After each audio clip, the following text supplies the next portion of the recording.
ಸರ್ವಮಂಗಲಮಾಂಗಲ್ಯೆ ಶಿವೆ ಸರ್ವಾರ್ಥಸಾಧಿಕೆ ಶರಣ್ಯೆ ತ್ರ್ಯಂಬಕೆ ದೇವಿ ನಾರಾಯಣಿ ನಮೋಸ್ತುತೆ. ಮಾನವಾತ್ಮಮಾವಿರ್ಭೂತಂ ಮಾನವೀಯಾಯ ರಕ್ಷಕಂ ಶಿವರೂಪಂ ಶಿವಾನಂದಂ ವಂದ್ಯಂ ವಂದೇ ಜಗದ್ಗುರುಂ. ಪ್ರಾತಃಸ್ಮರಣೀಯ ಪೂಜ್ಯಪಾದರಾದ ಜಗದ್ಗುರು ಶಿವಾನಂದ ಮಹಾಸ್ವಾಮಿಗಳವರನ್ನು, ಪೂಜನೀಯ ವೇದಾಂತ ಕೇಸರಿ ಮಲ್ಲಿಕಾರ್ಜುನ ಮಹಾಶ್ರೀಗಳವರನ್ನು, ಪುರಾಣರತ್ನ ಪೂಜ್ಯ ಶ್ರೀ ಚನ್ನಬಸವ ಮಹಾಶ್ರೀಗಳವರನ್ನು ಸ್ಮರಣೆ ಮಾಡಿಕೊಂಡು, ಆರಾಧ್ಯ ದೇವರಾಗಿರುವಂತಹ ಜ್ಞಾನಯೋಗಿ ಪೂಜ್ಯ ಶ್ರೀ ಸಿದ್ದೇಶ್ವರ ರತ್ನಗಳನ್ನು ಸ್ಮರಿಸಿಕೊಂಡು, ಬಸವಾದಿ ಪ್ರಮಥರಲ್ಲಿ ಶರಣೆಂದು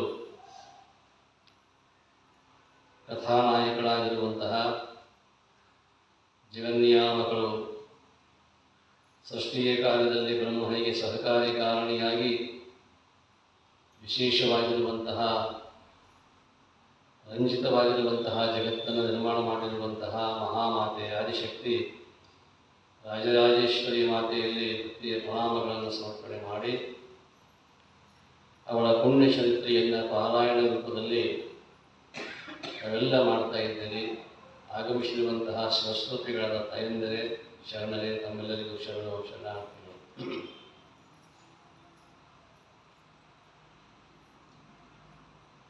ನಿಜಗುಣ ಶಿವಯ್ಯಗಳವರು ಕೈವಲ್ಯ ಪದ್ಧತಿಯಲ್ಲಿ ರಾಗಜಂಬೇರೆಂದು ಭವಬೀಜ ಮುಂಡೆ ಅನ್ನುವಂತಹ ಒಂದು ಪ್ರಶ್ನೆಯನ್ನು ಇಡುತ್ತಾರೆ. ರಾಗ ಅಂದರೆ ಆಸೆ, ಒಂದೇ ತರಹ ಆಸೆಗಳಲ್ಲ. ಯಾಕಂತಂದರೆ ಭಗವಂತ ಈ ಸುಂದರವಾಗಿರುವಂಥ ಸೃಷ್ಟಿಯನ್ನು ನಿರ್ಮಾಣ ಮಾಡಿ ಶಬ್ದ, ಸ್ಪರ್ಶ, ರೂಪ, ರಸ, ಗಂಧ ಅಂತಕ್ಕಂಥ ಪಂಚ ವಿಷಯಗಳನ್ನು ಕೊಟ್ಟಿದ್ದಾನೆ.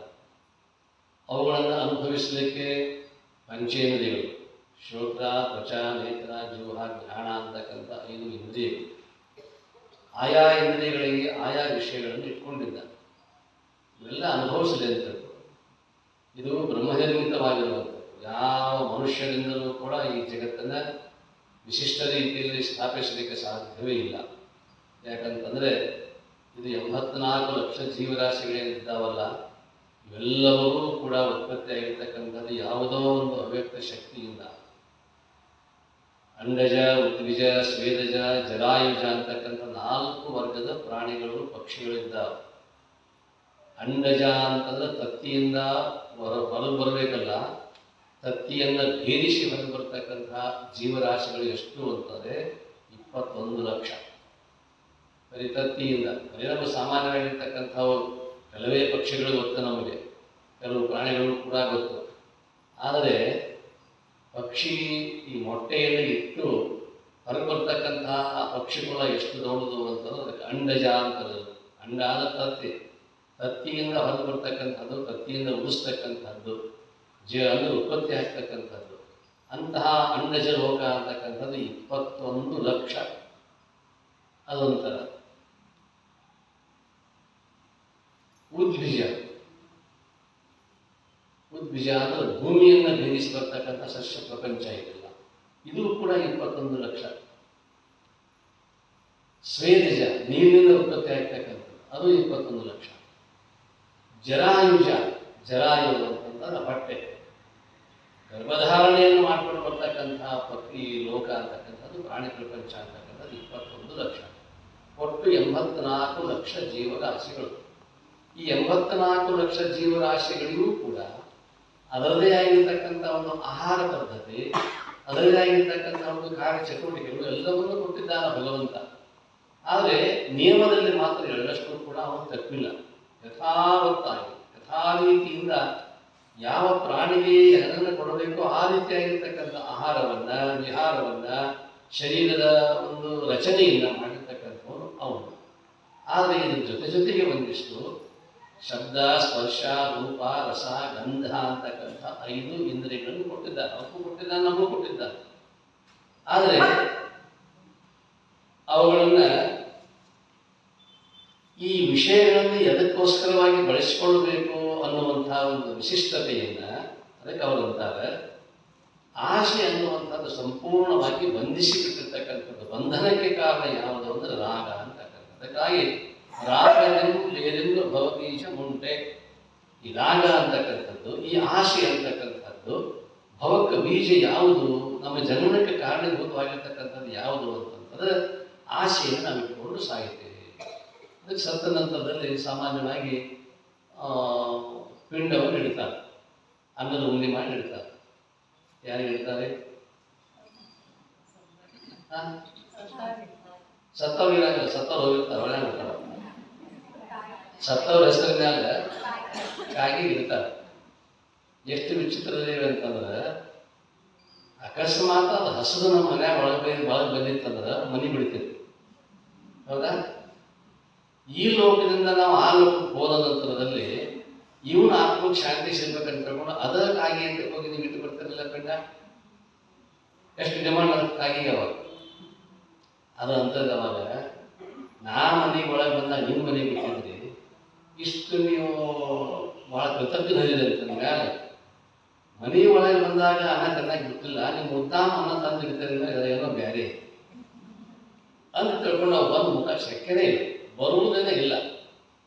ಅದಕ್ಕಾಗಿ ನೀವು ಅವಾಗ ಒಂದು ವಿಚಾರ ಮಾಡ್ಕೊಳ್ತೀರಿ, ಇದು ಅವ್ರ ಹೆಸರ ಮೇಲೆ ಇವ್ರ ಹೆಸರ ಮೇಲೆ ಈ ಜೀವ ಇಡ್ಸತ್ತಾನೆ ಅಂತ ತಿಳ್ಕೊಂಡು ಏನೇನೋ ಕಲ್ಪನಾ ಮಾಡ್ಕೊಳ್ತೀರಿ. ಇಷ್ಟೆಲ್ಲ ಕಲ್ಪನಾ ಮಾಡ್ಕೊಳ್ಳೋವಾಗ 3 ತಾಸು ಆಗಿರ್ತದೆ.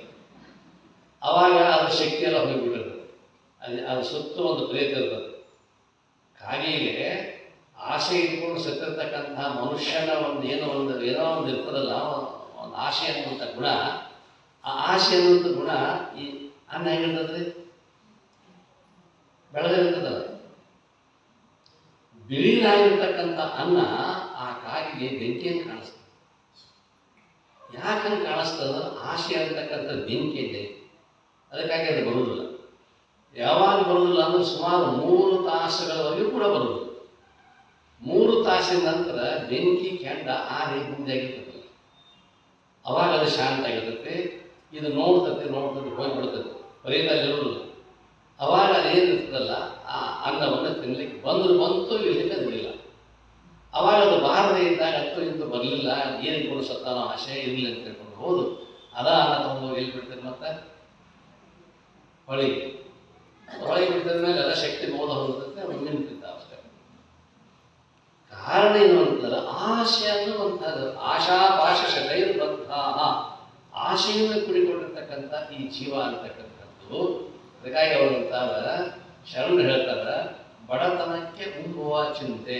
ಈ ಮನುಷ್ಯ ಹುಟ್ಟಿ ಬಂದಾನಪ್ಪ ಅಂತಂದ್ರೆ ಒಂದಿಷ್ಟು ಬಡತನ ಅಂತಕ್ಕಂಥದ್ದು ಬಂತು ಅಂತಂದ್ರೆ ಒಂದು ಹೊತ್ತಿನ ಊಟ ಸಿಕ್ಕಲು ಸಾಕು ಅನ್ನೋಷ್ಟರ ಮಟ್ಟಿಗೆ ನಮಗ ಏನೋ ಒಂದು ಆಸೆ ಇರ್ತದೆ.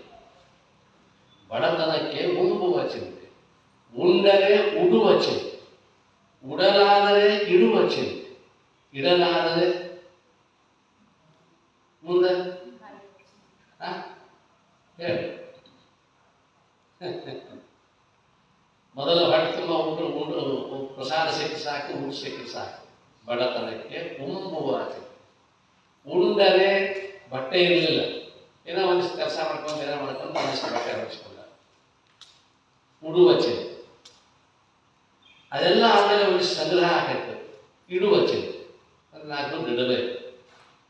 ಇದೆಲ್ಲ ನೋಡ್ಕೊಂಡು ಜೊತೆಗಿರ್ತಕ್ಕಂಥವ್ರು ಹಿರಿಯರು ಇರ್ತಾರಲ್ಲ, ಮುದುಕರದವ್ರು, ಮನೆಯಾಗ ಯಾರು ಇಲ್ಲ, ತಾಯಿ ಇಲ್ಲ, ತಂದಿಲ್ಲ, ಒಬ್ಬನೇ ದುಡಿದು ಏನೋ ಮಾಡ್ಕೊಂಡು ಅವ್ರದ್ದು ಸಂಗ್ರಹ ಮಾಡ್ಕೊಂಡ, ಏನು ಮಾಡ್ಕೊಂಡು ಅನ್ನೋದು ಗೊತ್ತಾಯ್ತು. ದೊಡ್ಡವಾಗ ಗೊತ್ತಾಯ್ತು. ಇನ್ನು ತಾನು ಕಾರಣ ತಾನು ನಿಂದಿರ್ತಾನ ಅಂತ ಹೇಳ್ಕೊಂಡು ವಿಚಾರ ಮಾಡಿಕೊಂಡು 4 ಮಂದಿ ಹಿರಿಯರು ಮುದುಕಿಯರು ಇರಂಗಿಲ್ಲ, ಅವಷ್ಟೇ ಇರ್ತಾರ. ಅವ್ರು ಚಿಂತೆ ಮಾಡ್ತಾರೆ, ತಮ್ಮ 2 ದಿವಸ ಕೇಳ್ಕೊಂಡು ಹುಡುಗ ಒಂದೇನು ಜೋಡು ಮಾಡೋದು ಅಂತ ಹೇಳ್ಕೊಂಡು ತಾನು ಜೋಡಿ ಹೋಗ್ಲಿಕ್ಕೆ ಅಂತ ತಿಳ್ಕೊಂಡು ಈ ಹುಡುಗ ಜೋಡು ಮಾಡಿ ಜೋಡು ಮಾಡಿಬಿಡ. ಇಡಲಾದರೆ ಹೆಣ್ಣಿನ ಆಚೆ 3-4 ವರ್ಷ ಯಾರು ಮದುವೆ ಮಾಡಿದ್ರೆ ಅವರೇ ಕೇಳ್ತಾರೆ, ತಮ್ಮ ಯಾಕೋ ಮುಂದಿನ ಚಿಂತೆ ಮಕ್ಕಳಾದರೆ ಒಂದೇ ಮೊದಲು ಆರಾಮಿತ್ತು, 2 ಬಂತು, ಏಕ್ ಶುಚಿ 2 ದುಃಖಿ, ದುಃಖ ಚಲವಾದ, 3ನೇ ಬದುಕಿನ ಆಚೆ. ಬದುಕಾದರೆ ಕೇಡಿನ ಚಿಂತೆ. ಯಾವಾಗ ಏನಾಗುತ್ತೋ ಗೊತ್ತಿಲ್ಲ. ಕೇಡಿನ ಚಿಂತೆ, ಕೆಟ್ಟದ್ದು ವಿಚಾರ. ಕೇಡಾದರೆ ಮರಣದ ಚಿಂತೆ. ಇಂತೂ ಹಲವು ಚಿಂತೆಯೊಳಗೆ ಇಪ್ಪವರನ್ನು ಕಂಡೆ. ಅಖಂಡೇಶ್ವರ, ನಿನ್ನ ಚಿಂತೆಯೊಳಗೆ ಇಪ್ಪವರು ಒಬ್ಬರನ್ನೂ ಕಾಣ. ಬರೀ ತನ್ನದನ್ನೇ ತಾನು ಮಾಡ್ಕೊಂಡು ಹೋದ ವಿನಃ ಭಗವಂತ ನಿನ್ನ ಸ್ಮರಣೆಯಲ್ಲಿ ಇರ್ತಕ್ಕಂಥವ್ರು ನಾನು ಯಾರನ್ನು ಕಾಣಲಿಲ್ಲಲ್ಲ ಅಂತ ಕಾರಣ ಅಂದರೆ ಆಶಾಪಾಶ ಶತೈರ್ಬದ್ಧ. ಆಶೆ ಅಂತಕ್ಕಂಥ ಹಗ್ಗಗಳಿಂದ, ನೂರಾರು ಹಗ್ಗಗಳಿಂದ ಬಂಧಿಸಲ್ಪಟ್ಟಿರ್ತಕ್ಕಂಥವನು ಜೀವ ಅಂತ. ಹಾಗಾಗಿ ಅಂತಹ ಆಶೆಯಿಂದ ಪ್ರತಿನಿಧಿಸುವಂತಹ ಒಂದು ವಿಶಿಷ್ಟವಾಗಿರ್ತಕ್ಕಂಥ ರಾಕ್ಷಸ ಯಾವುದು ಅಂತ ಇಲ್ಲಿ ಇವತ್ತಿನ ದಿವಸ 13ನೇ ಅಧ್ಯಾಯದಲ್ಲಿ ನಾವು ನೋಡ್ತಾ ಇದ್ದೇವೆ. ಇಲ್ಲಿ ಪ್ರಮುಖವಾಗಿ ಬರ್ತಕ್ಕಂಥ ರಾಕ್ಷಸ ಯಾರು ಅಂತ ಹೇಳಿದ್ರೆ ರಕ್ತ ಬೀಜಾಸುರ. ರಕ್ತ ಅಂದ್ರೆ ಅನುರಕ್ತ, ಆಸಕ್ತಿ. ಎದರಲ್ಲಿ ಆಸಕ್ತಿ ತಾಳೋದು? ರಕ್ತ. ರಕ್ತ ರಕ್ತ ಅನ್ನೋದು ಇದು ರಕ್ತವೇ, ನಮ್ಮ ಶರೀರದಲ್ಲಿರ್ತಕ್ಕಂಥ ರಕ್ತ. ರಕ್ತಕ್ಕೆ ಇನ್ನೊಂದು ವಿಶಿಷ್ಟವಾಗಿರ್ತಕ್ಕಂಥ ಅರ್ಥ ಅಂತಂತಂದ್ರೆ ಅದರಲ್ಲಿರ್ತಕ್ಕಂಥ ಅನುರಕ್ತಿ, ಅನುರಕ್ತ, ಅದರಲ್ಲೇ ಹೊರಕಾಗಿರ್ತಕ್ಕಂಥದ್ದು ಆಶೆ ಅಂತಕ್ಕಂಥದ್ದು. ಎಷ್ಟು ಅಂತ ಕೇಳಿದರೆ ಆ ರಕ್ತವೇ, ಆ ಪ್ರೀತಿಯೇ ಅದು ಬೀಜ. ರಾಗದಿಂದ ಬೀಜನ್ನು ಬೀಜ ಮುಂದೆ ನಿಜಗುಣಿಸಬೇಕು. ಆ ರಕ್ತ ಅಥವಾ ಅನುರಕ್ತ, ರಾಗ, ಬೀಜ. ರಕ್ತ, ಬೀಜ, ಅಸುರ, ಅವನ ಹೆಸರು ರಾಕ್ಷಸ. ಅವರು ಈ ಚಂಡಮುಂಡ ಅಂತಕ್ಕಂಥ ರಾಕ್ಷಸರಿಗೆ ಯಾವಾಗ ಸತ್ತೋಗಿ ಬಿಟ್ಟರೋ ಇದೆಲ್ಲ ಸುದ್ದಿ ತಂದು ಹೇಳ್ತಾರೆ ಇವನಿಗೆ, ಈ ಶುಂಭನಿಶುಂಭರಿಗೆ ಹೇಳಿದಾಗ ಈಗ ಅವರು ಹೊರಡ್ತಾರೆ, ಸ್ವತಃ ಅವರೇ ಹೊರಡ್ತಾರೆ. ಎಷ್ಟು ಜನ ಹೊರಡ್ತಾರೆ ಅಂತಂದ್ರೆ ಸುಮಾರು 3000 ಅಕ್ಷೋಹಿಣಿ ಸೈನಿಕರು ಹೊರಡ್ತಾರೆ. ದಂಡಿ ಬಂದಂತು 3000 ಅಕ್ಷೋಹಿಣಿ ಸೈನ್ಯ ತೆಗೆದುಕೊಂಡು ಅವರನ್ನು ನೋಡ್ತಾರೆ. ಅವರಿಗೆ ಗೊತ್ತಿತ್ತು ನಿನ್ನೆ ದಿವಸ ಕಾಳಿಯ ರೂಪದಲ್ಲಿ ಕೂತಿದ್ದು, ಕಾಳಿಯ ರೂಪ, ಮಹಾಕಾಳಿಯ ರೂಪದಲ್ಲಿ. ಇವಳಿಗೆ ಗೊತ್ತು ಇವತ್ತು ವಿಶಿಷ್ಟವಾಗಿರ್ತಕ್ಕಂಥ ಜನ ಬರ್ತಾರೆ, ಬಹಳ ಭಾರಿ ಭಾರಿ ಜನ ಬರ್ತಾರೆ ಇವತ್ತು, ನಾನು ಭಾರಿ ಭಾರಿ ಆಗಬೇಕು ಅಂತ ತಿಳ್ಕೊಂಡು ವಿಚಾರ ಮಾಡಿಕೊಂಡು ಆಕೆ ಮಹೇಶ್ವರಿ ಆಗಿದ್ದಾಳ, ಶಿವದೂತಿ ಆಗಿದ್ದಾಳ, ಇಂದ್ರಾಣಿ ಆಗಿದ್ದಾಳ, ಬ್ರಹ್ಮಾಣಿ ಆಗಿದ್ದಾಳ. ಏನು ಒಂದೇ ರೀತಿಯಾಗಿರ್ತಕ್ಕಂಥ ರೂಪವಿಲ್ಲ, ಅನಂತ ರೂಪವನ್ನು ಧಾರಣ ಮಾಡಿಕೊಂಡು ಅಲ್ಲಿ ಕೂತ. ಯಾಕಂದ್ರೆ ಇವ್ರು ಬರೋರು ಎಷ್ಟು ಜನ, ಪೌಣ್ಯಾರು ಬರ್ತಾರೋ, ಒಂದು ಜೀಪನ್ ಬರ್ತಾರೋ, 2 ಜೀಪನ್ ಅವರಕ್ಕೆ ಮಾಡ್ಬೇಕು, ಚಾರ್ ಬಿಸ್ಕಿಟ್ ಮಾಡ್ಬೇಕು. ಈಗ ಭಾಳ ಚಲೋ ಬಂದೈತೆ, ಯಾಕಂದ್ರೆ ಗ್ಯಾರಂಟಿ ಇಲ್ಲ. ಇವ್ರು ಬಂದು ಬಿಸ್ಕಿಟ್ ಮಾಡ್ಕೊಂಡು ಹಾಕಾರ ಅಂತ ಕಟ್ಕೊಂಡು 2 ಜನ ಬರೋದು ಏನು ಸುದ್ದಿ, ಒಂದು ಕಪ್ ಚಾ, 2 ಬಿಸ್ಕಿಟ್ ಇಟ್ಬಿಟ್ರೆ ನಮ್ಮದು ತಯಾರಿ. ಹಂಗೆ ಇಲ್ಲಿ ತಾಯಿ ಭಗವತಿ ಶಾಂಭವಿ ವಿಚಾರ ಮಾಡ್ಕೊಳ್ತಾರ, ತಾನು ತಯಾರಿಯಾಗಿದ್ದಾಗ ಎಷ್ಟು ಜನ ಬರ್ತಾರೆ ಇವತ್ತಿನ ದಿವಸ. ಇವರು ಒಂದೇ ದಿವಸದಲ್ಲ, ಎಷ್ಟು 3000 ಅಕ್ಷೋಹಿಣಿ ಸೈನ್ಯ ಅಂತಂತಂದ್ರೆ ಸುಭದ್ರವಾಗಿರ್ತಕ್ಕಂಥ ಸೈನಿಕರೆಲ್ಲರೂ ಕೂಡ. ಚಂಡಮುಂಡರು ಯಾವಾಗ ಸತ್ತು ಬಿದ್ದರೋ ಸಂಶಯ ಬಂತು ಈ ಶುಂಭನಿಶುಂಭರಿಗೆ. ಇದನ್ನು ಬೇರೆ ಕಾಣಿಸ್ತದೆ, ಅಷ್ಟೆಲ್ಲ ಸೈನಿಕರು ಹೋಗಿಬಿಟ್ಟಿದ್ದಾರೆ, ಸತ್ತು ಹೋಗಿಬಿಟ್ಟಿದ್ದಾರೆ ಅಂತಂದಮೇಲೆ ನಮ್ಮದು ಪರಿಸ್ಥಿತಿಯನ್ನು ಏನು ಹೇಳಿಕೊಳ್ಳೋದು ಇರಲಿ ಅಂತ ತಿಳ್ಕೊಂಡು ಇಷ್ಟೆಲ್ಲ ಸೈನಿಕರನ್ನು ತೆಗೆದುಕೊಂಡು ಹೋಗ್ತಾರೆ.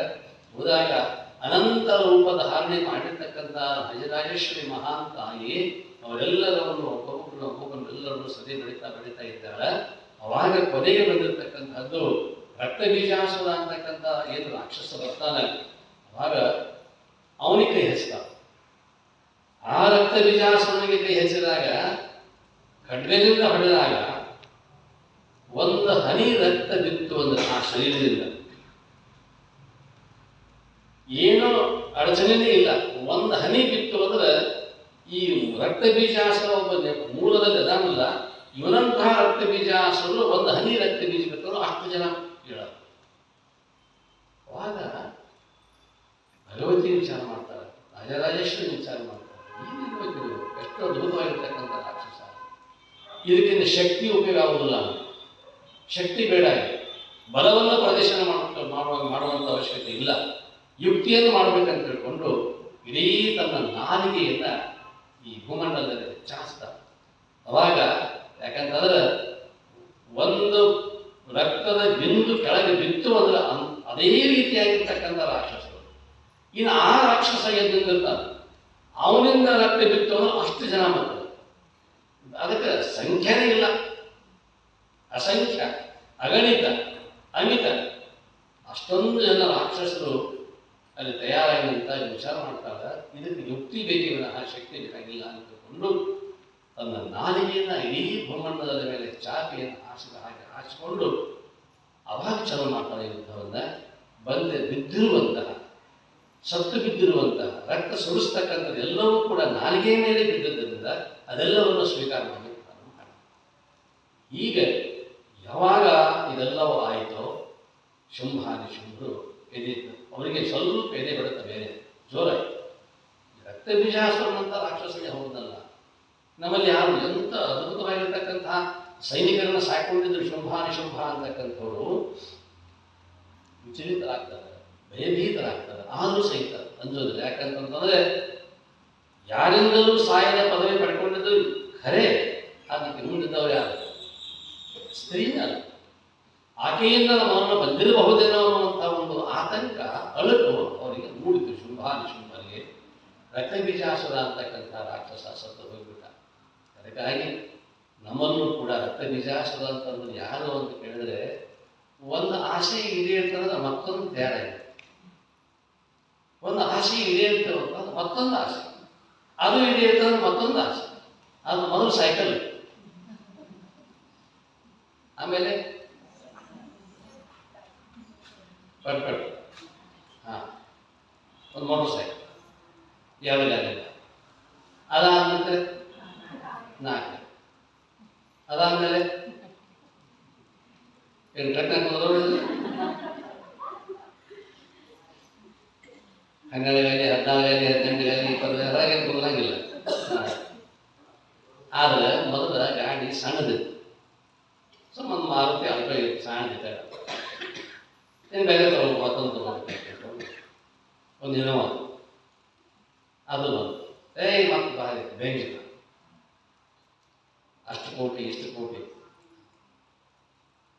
ಮೊದಲು ಅಂಬಲಿಯ ಆಸೆ, ಬಳಿಕ ಉಪ್ಪಿನ ಆಸೆ, ಪಚ್ಚೆ ಕೇಸರಿಯ ಆಸೆ ತರುವಾಯದಲ್ಲಿ.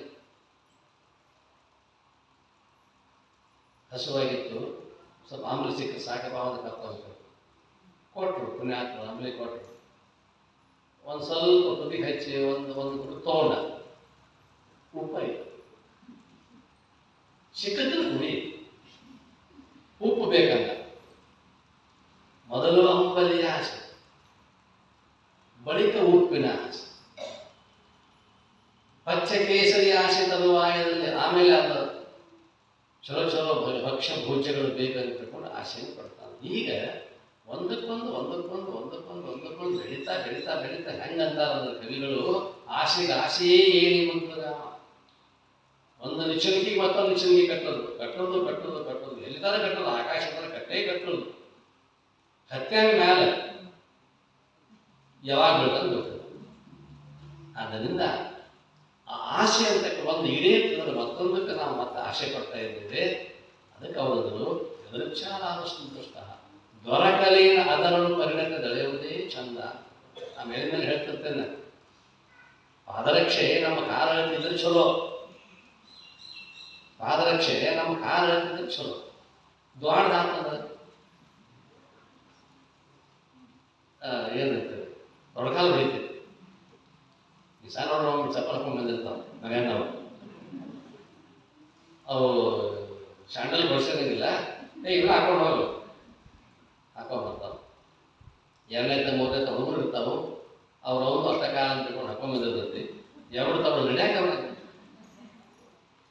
ನಾವು ನೋಡ್ತಿರ್ತೀವಿ ಸ್ಕೂಲ್ನಾಗ, ನಡ್ಯಾಕೆ ಬರಂಗಿಲ್ಲ. ಯಾಕಂದ್ರೆ ಅದು ಅಳತೆ ಅಲ್ಲ, ಅದು ಹೆಂಗೆ ಎರಡು ತೊಡಗು ಮಾಡ್ತದಲ್ಲ, ಸಂಪತ್ತು ಹೆಚ್ಚಾಗ್ತದೆ. ಹಿಂಗೆ ಆಗೋದು ಮತ್ತು ಕಡಿಮೆ ಆಗ್ತದ, ಗುಳಿ ಹೇಳ್ತಾರೆ. ಕಡಿಮೆ ಆಗ್ತದ, ಗುಳಿ ಹೇಳ್ತಾರೆ. ಗುಳಿ ಎದ್ದು ಕೀವಾಗಿ ಬಟ್ ಅಕ್ಕಳಂತೆ ಹೋಗಿ ಇದಿರುತ್ತದೆ. ಪಾದರಕ್ಷೆ ನಮ್ಮ ಕಾಲ ಹತ್ತಿರ ಇತ್ತು ಅಂತಂದ್ರೆ ನೋವು ಆಗೋದಿಲ್ಲ, ಗುಳಿ ಇರೋದಿಲ್ಲ. ಯಥಾವತ್ತಾಗಿ ಸಾಂಗವಾಗಿ ಆರಾಮವಾಗಿ ತಿರುಗಾಡ್ತೀವಿ. ಹೆಚ್ಚಾದ್ರೆ ತೊಡಗಾಡ್ತೀವಿ, ಹೆಚ್ಚಾಗಿದ್ರೆ ಗೊತ್ತಾಗತ್ತೆ ಕೊಂಡಲ್ಲಿ. ಅವ್ರು ಬರ್ತಾರೆ, ಒಂದಷ್ಟು ರೂಪಾಯಿ ಬೇಕಾಗಿತ್ತು. ಮೊನ್ನೆ ಹೇಳಬಾರ್ದು ನಾನು, ಮತ್ತೆ ಇವತ್ತು ಹೇಳಿಲ್ಲ ನಾನು.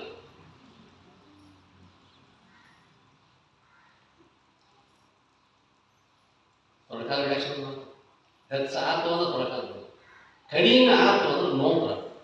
ಹಾಗೆ ಹೊಂದಿಸ್ಕೊಳ್ಳೋದು ಸಂಸಾರ ಯಾವ ರೀತಿಯಾಗಿ ನಿಭಾಯಿಸ್ಕೊಳ್ಬೇಕು, ಇದು ನೋವು ಅನ್ನೋದು.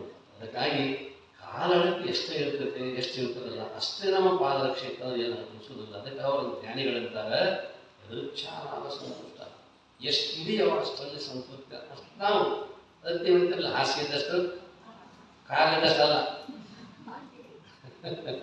ಕಾಲಿದ್ದಷ್ಟು ಹಾಸಿಗೆ ಅಲ್ಲ, ಹಾಸಿಗೆ ಇದ್ದಷ್ಟು ಎಷ್ಟು ಮೂರು ಹಾಕೊಂಡು ಮಕ್ಕೊಳ್ತೀವಿ ಎಷ್ಟೈತೆ ಅಷ್ಟ ಅಷ್ಟೇ. ಸಂಸಾರವನ್ನು ಹೊಂದಿಸ್ಕೊಳ್ತಕ್ಕಂಥ ಒಂದು ಕಲೆ ಅದು. ಆ ಕಲೆಯನ್ನು ಕಲಿತ್ಕೊಳ್ಬೇಕಂತ ತಿಳ್ಕೊಂಡ್ರೆ ಶಾಸ್ತ್ರಗಳು ಹೇಳ್ತಾರೆ. ಆದರೆ ಅದನ್ನು ಮಾಡ್ಕೊಂತ ಈ ವಿಶಿಷ್ಟವಾಗಿರ್ತಕ್ಕಂಥ ಗಳಿಸುವಂತಹ ಕಲೆಯನ್ನು ಕೂಡ ಭಗವಂತ ಕೊಟ್ಟಿರ್ತಾರೆ. ಅದನ್ನು ಮಾಡ್ಕೊಂಡಿವಿ ಅಂದರೆ ಅದು ನಮ್ಮ ದೈನಿಕ ಲಿಖಿತ ಅಂತ. ಹಾಗಾಗಿ ಇಲ್ಲಿ ಹೇಳ್ತಕ್ಕಂಥದ್ದು ರಕ್ತ ಬೀಜಾಸುರ ಅಂತಕ್ಕಂಥವ್ರು ಹಾಗೆ ಬೆಳೀತಾ ಹೋಯ್ತೋ ನಮ್ಮ ವಂಶ ವೃಕ್ಷ ಅಂತಕ್ಕಂಥದ್ದು ಒಂದು ಹನಿ ಬಿದ್ದು ಕೂಡಲೇ ಹಾಗೆ ನಮ್ಮ ವಿಚಾರ ಆಶೆಗಾಗಿ ಅನ್ಕೊಳ್ತೇವೆ ಅಂತಂದ್ರೆ ಅದು ಹಿಂದೆ ಮತ್ತೊಂದು ಹೀಗೆ ಬೆಳೀತಾ ಹೋಗ್ತದೆ. ಹೀಗೆ ಬೆಳೀತಾ ಹೋದ ನಂತರ ನಿನ್ನ ನಿಜವಾಗಿರ್ತಕ್ಕಂಥ ಯಥಾರ್ಥ ಜ್ಞಾನ ಮಾಡ್ಬೋದು ಯಾವಾಗ? ಬರೀ ಆಸೆಗಳನ್ನೇ ಸಂಗ್ರಹ ಮಾಡೋದಾಯಿತು, ಬರೀ ಆಸೆಗಳ ಸಂಗ್ರಹ ಆಯಿತು. ಭಗವನ್ ನಾಮಸ್ಮರಣೆ ಯಾವಾಗ? ಅದಕ್ಕೆ ಸಮಯ ಬೇಕಾದಷ್ಟು, ಇದಕ್ಕೆ ಯಾಕೆ ಸಮಯ ಇಲ್ಲ ಅಂತ ತಿಳ್ಕೊಂಡು ಜ್ಞಾನಿಗಳ ಅಂಬವಣೆಯಲ್ಲಿ ಚಿದಾನಂದವನ್ನು ತರೋದು. ಇಷ್ಟು ಈ ಅಧ್ಯಾಯದಲ್ಲಿ ಬಂದಿರತಕ್ಕಂಥ ವಿಷಯ. ಹಾಗಾಗಿ ರಾಗನಿಂಬೆಯನ್ನು ಬೀಜಮುಂಟೆ ರಕ್ತ ಬೀಜಾಸುರ ಅಂತಂದ್ರೆ ಅನಂತ ರೀತಿಯಾಗಿರ್ತಕ್ಕಂಥ ಆಶೆಗಳು, ಆಮಿಷಗಳು, ಅವುಗಳನ್ನು ಒಂದಿಷ್ಟು ನಾವು ಜೀವನದಲ್ಲಿ ಎಷ್ಟು ಬೇಕಷ್ಟು ಇಟ್ಕೊಂಡು ಉಳಿದದ್ದನ್ನು ಶಿವ ಎಂಬ ಇದನ್ನು ಕೊಟ್ಟಿಯಪ್ಪ ಇಷ್ಟೇ ನನ್ನ ಜೀವನದಲ್ಲಿ ತಿಳ್ಕೊಂಡು ಮಾಡ್ಕೋಬೇಕು. ಒಂದು ಇಲ್ಲ ಅಂತಂದ್ರೆ ತೃಪ್ತಿ ಅಂತಕ್ಕಂಥದ್ದು ಬಹಳ ಮಹತ್ವ ಆಗಿರ್ತಕ್ಕಂಥ ತೃಪ್ತಿ ಅನ್ನೋದು ಬಹಳ ಮಹತ್ವ. ಆ ತೃಪ್ತಿನೇ ಜೀವನದಲ್ಲಿ ಇರ್ಲಿಕ್ಕಂದ್ರೆ ಏನಿದ್ರೂ ಉಪಯೋಗ, ಬೇಕಾದ ಕೋಟ್ಯಾಧೀಶ್ವರ ತೃಪ್ತಿನೇ ಇಲ್ಲ, ಏನು ಮಾಡೋದು? ಹಾಗಾಗಿ ಆ ತೃಪ್ತಿ ಅಂತಕ್ಕಂಥದ್ದು ಪಡೆದುಕೊಂಡು ನಾವು ಉದ್ಧಾರ ಆಗಬೇಕಂತ ತಿಳ್ಕೊಂಡು ಈ 13ನೇ ಅಧ್ಯಾಯದ ವಿಶಿಷ್ಟವಾಗಿರ್ತಕ್ಕಂಥ ವಿಶೇಷತೆ ಇಷ್ಟು ವಿಷಯವನ್ನು ಮುಗಿಸಿಕೊಂಡು ಮುಂದಿನ ನಾವು ಹೋಗ್ತೇವೆ. ಜೈ ಮಂಗಳಂ ಜೈ ನಮಃ ಪಾರ್ವತಿ ಪದೇ ಶಿವ ಹರ ಹರ ಮಹಾದೇವ. ಓಂ ರಾಂ ಹ್ರೀಂ ಓಂ ಚಂಡಿಕಾಯ ನಮಃ. ಓಂ ರಾಂ ಹ್ರೀಂ ಓಂ ಚಂಡಿಕಾಯ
ಹಿಡಿದು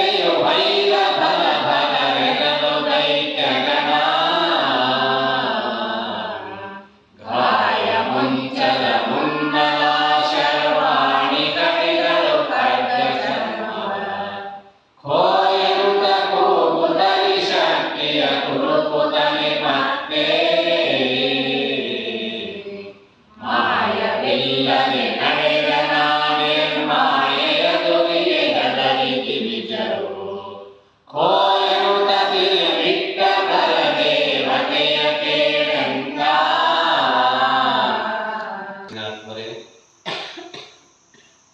ಈ 14ನೇ ಅಧ್ಯಾಯದಲ್ಲಿ ಮುಖ್ಯವಾಗಿರುವಂತಹ ವಿಷಯ 14 ಮತ್ತು 15. ಚಿದಾನಂದ ಅವಧೂತರ ಅವರ ಉದ್ದೇಶ ಏನಿತ್ತು ಅಂತ ಕೇಳಿದರೆ, ಈ 14 ಮತ್ತು 15ನೇ ಅಧ್ಯಾಯದಲ್ಲಿ ಶುಂಭ ನಿಶುಂಭ ಅಂತ ಏನು ಬರ್ತಾರೆ, ಬಹಳ ಬಲಿಷ್ಠರಾಗಿರ್ತಕ್ಕಂಥವರು. ಅಲ್ಲಿ ನೋಡ್ರಿ, ದೇವಿಗೆ ಮತ್ತು ಶುಂಭ ನಿಶುಂಭರು ಇರುವರು ಕುಡಿದು, ಯಾಕಂತಂದ್ರೆ ಇಲ್ಲಿ ಅವರ ಹತ್ರ ಈಗ ಯಾವ ಬಲವೂ ಉಳಿದಿಲ್ಲ, ಅವರಿಬ್ಬರೇ ಉಳಿದಿರ್ತಕ್ಕಂಥದ್ದು, ಶುಂಭ ಮತ್ತು ನಿಶುಂಭ. ರಕ್ತಬೀಜಾಸುರ ಅಂತಕ್ಕಂಥವ್ರು ಸತ್ತು ಹೋದ ನಂತರದಲ್ಲಿ ಯಾರು ಅವರ ಪರಿವಾರ ಯಾವುದೂ ಇಲ್ಲ, ಇರುವರೇ ಉಳಿದಿರ್ತಕ್ಕಂಥವ್ರು. ಅಂಥದ್ರಲ್ಲಿ ಅವರು ತಮ್ಮ ಉಳಿದೆಲ್ಲ ಸೈನ್ಯವನ್ನು ತೆಗೆದುಕೊಂಡು ಬಂದು 3,000 ಸೈನ್ಯವನ್ನು ತೆಗೆದುಕೊಂಡು ಬಂದಿದ್ದಾರೆ. ಅದರಲ್ಲಿ ಈಗ ಯಾವಾಗ ನಿಶುಂಭ ಮತ್ತು ಶುಂಭ ಯುದ್ಧವನ್ನು ಪ್ರಾರಂಭ ಮಾಡಿದರೋ ಅವರಿರುವರ ಶೌರ್ಯವನ್ನು ಬಣ್ಣಿಸಲಿಕ್ಕೆ ಸಾಧ್ಯವೇ ಇಲ್ಲ. ಅವರ ಶಸ್ತ್ರಗಳು, ಗದೆಗಳು ಅವೆಲ್ಲವುಗಳನ್ನು ಬಳಕೆ ಮಾಡುವಾಗ, ಅನೇಕ ಶಸ್ತ್ರಗಳನ್ನು ಅಸ್ತ್ರಗಳನ್ನು ಬಳಸುವಾಗ ಮೇಲೆ ಇರ್ತಕ್ಕಂಥ ದೇವತೆಗಳು ಜುಮ್ಮೆಂದೊಳಗೆ ಮೂತ್ರಿಸಿಕೊಂಡರೆ ಅಂತ. ಆ ಬಿಡ್ತಕ್ಕಂತಹ ಬಾಣಗಳ ಸುರಿಮಳೆ, ಆ ಚೀತ್ಕಾರ, ಅವುಗಳ ಭಯಾನಕವಾಗಿರ್ತಕ್ಕಂಥ ದೃಶ್ಯ, ಇದೆಲ್ಲವನ್ನು ನೋಡಿರ್ತಕ್ಕಂತಹ ದೇವತೆಗಳು ಏನು ಒಂದು ಕಡೆ ಕೂತು ನೋಡ್ತಾ ಇದ್ರು, ಈ ದೇವಿ ಮತ್ತು ರಾಕ್ಷಸರ ಯುದ್ಧವನ್ನ ಹಿಂಗ ಅವರು ಕಲಿತಾರೆ. ಝುಮ್ ಎಂದೊಳಗೆ ಮೈ ಝುಮ್ ಅಂದ್ಬಿಡುತ್ತೆ ಎಲ್ಲ ದೇವತೆಗಳು, ಶಿವ, ವಿಷ್ಣು, ಬ್ರಹ್ಮ, ಅನೇಕ ದೇವತೆಗಳು, 33 ಕೋಟಿ ದೇವತೆಗಳಿಗೆ ಹೇಳ್ತೇವಲ್ಲ, ಎಲ್ಲರೂ ಕೂಡ ತಮ್ಮ ತಮ್ಮೊಳಗೆ ಭಯ ಅಂತಕ್ಕಂಥದ್ದು, ಆತಂಕ ಅಂತಕ್ಕಂಥದ್ದು ಉಂಟಾಯಿತು. ನಾವು ಇದರಲ್ಲಿ ಉಳಿಯುವುದಿಲ್ಲ, ನಾವು ಉಳಿಯುವುದಿಲ್ಲ, ದೇವಿಯನ್ನು ದೂರ ಉಳಿತು, ನಾವು ಉಳಿಯುವುದಿಲ್ಲ ಅಂತ ಹೇಳ್ಕೊಂಡು ಭಯಂಕರ ಭಯಭೀತರಾಗ್ತಾರೆ. ಅಷ್ಟೇ ಅಲ್ಲ, ಅವರ ಬಟ್ಟೆಗಳು ಸಹಿತ ಅಂದರೆ ಮೂತ್ರಿಸಿಕೊಂಡರೆ ಅಂತ, ಅವರೊಳಗೆ ಮಲಮೂತ್ರ ವಿಸರ್ಜನೆ ಕೂಡ ಆಯಿತು ಅಂತ ತಿಳ್ಕೊಂಡು ಅಷ್ಟು ಭಯ ಅಂತಕ್ಕಂಥದ್ದು ಉಂಟಾಯಿತು. ಆದರೆ ಇರುವರು ಸಮಬಲದಿಂದ ಆ ದೇವಿಯನ್ನ ಅವರು ರಕ್ತಬೀಜಾಸುರ ಮತ್ತು ಇನ್ನಿತರ ಎಲ್ಲ ಸೈನಿಕರು ಬರುವಾಗ ಎಷ್ಟು ತಯಾರಿ ಮಾಡಿಕೊಂಡಿದ್ದು, ಅದಕ್ಕಿಂತಲೂ ವಿಶಿಷ್ಟವಾಗಿರ್ತಕ್ಕಂಥ ಮತ್ತೊಂದು ರೂಪವನ್ನು ಧಾರಣೆ ಮಾಡಿಕೊಂಡು ಅವರು ಯುದ್ಧವನ್ನು ಮಾಡ್ತಾ ಇದ್ದಾರೆ. ಅವಾಗ ಇವರು ಇರುವರು ಮಾಡ್ತಕ್ಕಂಥ ಯುದ್ಧದ ಕಾಲದೊಳಗೆ ಆಕಸ್ಮಿಕವಾಗಿ ಶುಂಭರಾಜನಿಗೆ ಮೂರ್ಛೆ ಬಂದು ಬಿದ್ದ, ಮೂರ್ಛಿತನಾಗಿ ಬೀಳ್ತಾನೆ. ಅವಾಗ ನಿಶುಂಭ ವಿಚಾರ ಮಾಡ್ತಾನೆ, ನಮ್ಮ ಅಣ್ಣನಿಗೆ ಕೆಟ್ಟ ಹೆಸರು ತರಬಾರ್ದು, ಯಾಕಂದ್ರೆ ಅಕಸ್ಮಾತ್ ಇವಳನ್ನ ಕೊಂದು ಬಿಟ್ಟೆ ಅಂದ್ರೆ, ಹಂಗೆ ತರ್ಕ ಮಾಡ್ಕೊಳ್ತಾನ ನಾವು, ನಾನು ಇವಳನ್ನ ಕೊಂದು ಬಿಟ್ಟೆ ಅಂದ್ರೆ ನನ್ನನ್ನು ಹೆಂಡತಿಯನ್ನಾಗಿ ಮಾಡ್ಕೊಳ್ಳೋನಿದ್ನಿ, ನೀ ಯಾಕೆ ಬಂದಿ ಅಂತ ನಿಮಿತ್ತಿ ಬರಬಾರ್ದು ಅಂತ ತಿಳ್ಕೊಂಡು ಆ ನಿಮಿತ್ತಕ್ಕೆ ನಾನು ಬಿಡಿತೇನ. ಅವನು ಮುಚ್ಚಿದ್ದ, ಯಾರು ಶುಂಭ ಮೂರ್ಛಿತನಾಗಿದ್ದಾನ, ನಮ್ಮ ಅಣ್ಣನಿಗೆ ನಾನು ನಿಮಿತ್ತ ತರಬಾರದು ಅನ್ನತಕ್ಕಂಥ ದೃಷ್ಟಿಯಿಂದ ನಾನು ಬಿಡ್ತೀನಿ ಅಂತ ತಿಳ್ಕೊಂಡು ಅಂದು ಸ್ವಲ್ಪ ಮಾತಾಡ್ಬೇಕಂತ ತಿಳ್ಕೊಂಡು ಮಾತಾಡಿಸಿದ. ಯಾರು ನೀನು, ಯಾಕೆ ನೀವು ಯುದ್ಧ ಬೇಕಾಗಿತ್ತು, ಏನು ಅಂತಂದಾಗ ತನ್ನ ವಿಚಾರವನ್ನು ಹೇಳ್ತಾಳೆ. ನಾನು ಬಂದಿದ್ದೇ ಶುಂಭರನ್ನು ಸಂಹಾರ ಮಾಡಲಿಕ್ಕೆ ಅಂದಾಗ ಮತ್ತಷ್ಟು ಶಿಟ್ಟು ಬಂತು, ಮತ್ತೆ ಶಿಟ್ಟು ಬಂದು ಮತ್ತೆ ತನ್ನ ಎಲ್ಲ ರೀತಿಯ ಇರ್ತಕ್ಕಂಥ ಆಯುಧಗಳನ್ನು ಬಿಡ್ತಾನೆ. ಅವನು ಕೂಡ ಎಚ್ಚರಾಗ್ತಾನೆ. ಇಬ್ಬರೂ ಕೂಡಿಕೊಂಡು ಬಹಳಷ್ಟು ರೀತಿಯಿಂದ ಯುದ್ಧವನ್ನು ಮಾಡಿದಾಗ ಕೊನೆಗೆ ನಿಶುಂಭನಿಗೆ ಸಿಟ್ಟು ಬಂತು. ತನ್ನ ಗದೆಯನ್ನು ಸುಮ್ಮನೆ ನೋಡ್ಬೇಕು, ಆ ಗದೆಯನ್ನು ಹಾರಿಸಿ ಇವನ ಮೇಲೆ ಕೆಳಗೆ ಅವನನ್ನು ಸಾಯಬೇಕಂತ ಹೇಳ್ಕೊಂಡು, ಗದಾ ಅಂದರೆ ಪರ್ವತದ ಆಕಾರದಲ್ಲಿರ್ತಕ್ಕಂಥದ್ದು. ಆ ಗದಾ ಎಲ್ಲಿ ಹೋತು ಅಂತಂದ್ರೆ ಇವರಿಗೆ ಇಕ್ಕಿ ಮೇಲೆ ಅಷ್ಟೇ ಬಿಡಿರೋದು, ಅಲ್ಲಿ ಕೂತಿದ್ರಲ್ಲ ಅವರು ಬಾಲಕಂಟಿಗೆ ತೆಗೆಸ್ಕೊಂಡು ಅಲ್ಲಿ ಹೋಯಿತು.